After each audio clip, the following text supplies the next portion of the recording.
The very word secrecy is repugnant in a free and open society, and we are, as a people, inherently and historically opposed to secret societies, to secret oaths, and to secret proceedings.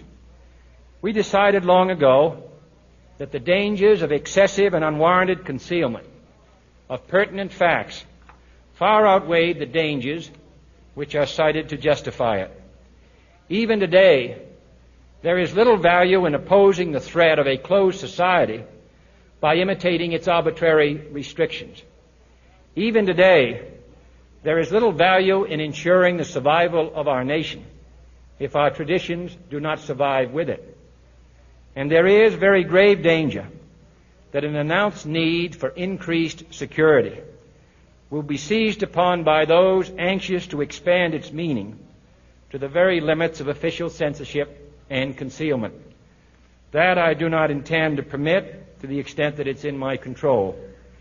And no official of my administration, whether his rank is high or low, civilian or military, should interpret my words here tonight as an excuse to censor the news, to stifle dissent, to cover up our mistakes, or to withhold from the press and the public the facts they deserve to know. For we are opposed around the world by a monolithic and ruthless conspiracy that relies primarily on covert means for expanding its sphere of influence, on infiltration instead of invasion, on subversion instead of elections, on intimidation instead of free choice, on guerrillas by night instead of armies by day.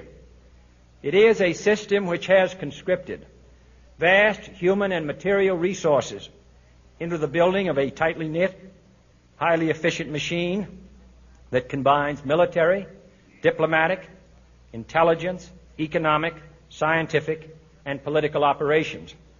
Its preparations are concealed, not published. Its mistakes are buried, not headlined. Its dissenters are silenced, not praised. No expenditure is questioned, no rumor is printed, no secret is revealed.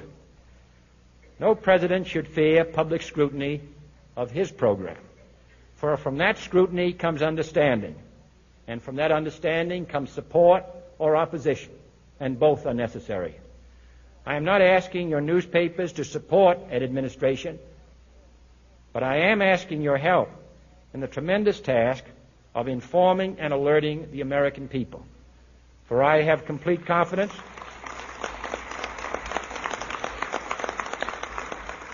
in the response and dedication of our citizens whenever they are fully informed. I not only could not stifle controversy among your readers, I welcome it. This administration intends to be candid about its errors. For as a wise man once said, an error doesn't become a mistake until you refuse to correct it. We intend to accept full responsibility for our errors, and we expect you to point them out when we miss them. Without debate, without criticism, no administration and no country can succeed, and no republic can survive.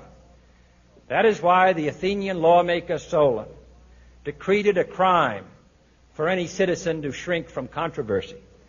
And that is why our press was protected by the First Amendment, the only business in America specifically protected by the Constitution, not primarily to amuse and entertain, not to emphasize the trivial and the sentimental, not to simply give the public what it wants, but to inform, to arouse, to reflect, to state our dangers and our opportunities, to indicate our crises and our choices, to lead, mold, educate, and sometimes even anger.